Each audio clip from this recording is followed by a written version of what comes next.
请问ขอถามเด้你叫什么名字เจ้าชื่อหยัง我叫玛丽ค่อยชื่อมาลี你是哪国人เจ้าแม่นคนประเทศใด我是老挝人ค่อยแม่นคนลาว很高兴认识你ยินดี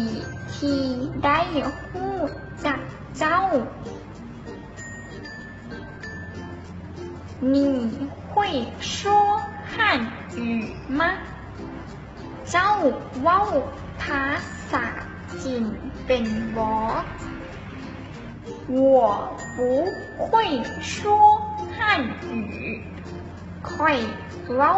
ภาษาจีนบ่เป็น我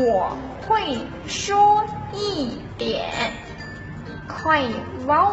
เป็นหน่อยหนึ่ง你有时间吗เจ้า